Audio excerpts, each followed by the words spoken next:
E aí, galera, beleza? A gente vai ver agora o nosso último caso para a equação do coeficiente constante, justamente quando o nosso delta dá igual a zero. Se o nosso delta dá igual a zero, então o R1 e o R2 vão ser iguais, então a gente vai ter só uma solução. E a gente sabe que para escrever a solução geral, a gente precisa de duas soluções da equação. Então, bora ver o que acontece. Então, está aqui a equação com coeficientes constantes. A, B e C são constantes. O que acontece aqui? Acontece que o meu delta é igual a zero. Então, bora pensar um pouco nisso. Meu delta é igual a zero. Mas meu delta igual a zero vai levar o quê? Vai levar aqui a minha raiz da minha equação do segundo grau, da equação característica dessa equação de segunda ordem. Vai ser menos b, mais ou menos raiz de delta, que no caso é zero, sobre 2 vezes a. Bom, esse cara vai dar zero. Raiz de delta, raiz de zero é zero. Então, esse aqui vai ficar menos b. Esse termo aqui vai sumir sobre 2 vezes a. Observe que o meu delta é zero. Então, esse mais ou menos some. Então, a gente só tem um resultado para R. E se a gente só tem um resultado para R, a gente só tem uma solução para essa equação aqui de cima.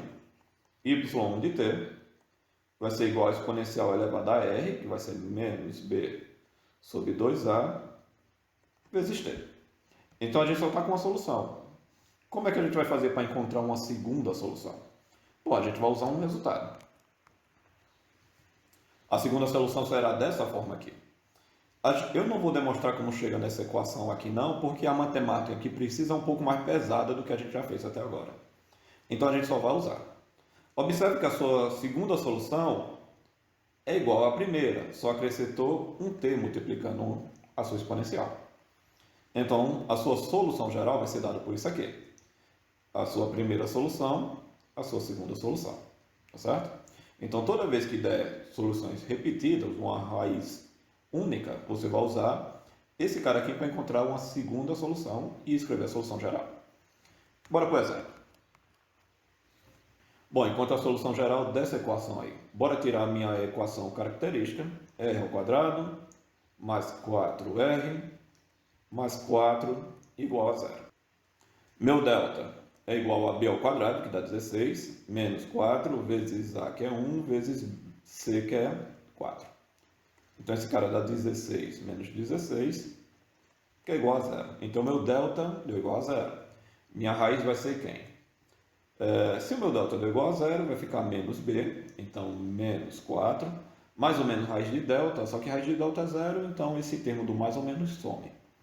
Sobre 2 vezes a, que é 1, então dividido por 2. Então, minha raiz vai ser simplesmente menos 2. Como eu só tenho uma raiz, então eu uso aquele resultado de cima para encontrar a minha segunda solução. A minha primeira solução vai ser igual à exponencial da minha raiz, que é menos 2, menos 2t. E a minha segunda solução, pelo que a gente viu, é exatamente esse cara multiplicado por t. t exponencial de menos 2t. Então, a sua solução geral é a combinação linear dessas duas soluções. C1 exponencial de menos 2t mais C2 t exponencial de menos 2t. E está aí a sua solução geral. Essa de raiz repetida é bem tranquila, é só isso. Segundo exemplo, encontra a solução desse PVI aí. Bom, a mesma coisa, toda vez que você tiver um PVI, você encontra a primeira solução geral. A equação característica desse cara vai ser r ao quadrado menos 6r mais 9 igual a zero. Delta vai ser igual a b ao quadrado, que dá 36, menos 4 vezes a vezes c. Então, isso é igual a 36 menos 36, que é igual a zero. Então, se o delta é igual a zero, então a sua raiz vai ser igual a menos b, que dá 6, mais ou menos raiz de delta, que é zero, então some, dividido por 2 vezes a. Então, a minha raiz vai ser igual a 3. Então, a minha solução geral vai ser C1 vezes exponencial da raiz, que é 3, vezes t, mais C2 vezes t, exponencial da raiz, que é 3t. Agora, a gente vai pela condição inicial. Como a minha condição inicial tem uma derivada, então eu preciso derivar esse cara. Y de t é igual à derivada exponencial C1 3 exponencial de 3t, mais a derivada desse cara é o t multiplicado pela exponencial, então a regra do produto, mais C2, que multiplica quem? A derivada do primeiro que dá 1, vezes o segundo, exponencial de 3t, mais o primeiro, vezes a derivada do segundo, que dá 3, exponencial de 3t. Pronto, agora fazer essas duas equações nessas condições iniciais.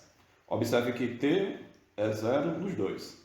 Se o meu t é zero aqui, então essa potência todinha dá zero e exponencial elevado a zero é 1. Então só fica C1. A mesma coisa aqui. Se esse t é zero, essa potência dá zero e a exponencial dá 1. Só que tem t aqui também. E como ele vale zero, zero esse termo todo. Fica só C1 dessa primeira equação. E esse C1 é igual a zero. A mesma coisa aqui embaixo. Bom, o meu t vale zero. Então esse cara dá 1. Então fica C1. Esse cara dá 1, então fica C2. E esse cara dá 0, porque tem um t aqui multiplicando. Então fica só C2. Mais C2 igual a 2. Bom, então meu C1 é igual a 0 e daqui dá para ver que o meu C2 é igual a 2. Então quem vai ser a sua solução geral? Bom, se o meu C1 vale 0 aqui, então 0 é esse termo. Então a sua solução geral vai ser quem? Esse termo deu 0, C2 que vale 2, 2t exponencial de 3t. E tá aí. Tá aí a solução do seu problema de valor inicial. Bom, galera, com isso a gente termina a nossa parte de equação homogênea. A partir da próxima aula, a gente começa a ver como é que eu faço para encontrar a solução quando a nossa equação não for homogênea, quando ela não for igual a zero. Então é isso, galera. A gente para por aqui. Até o próximo vídeo. Valeu!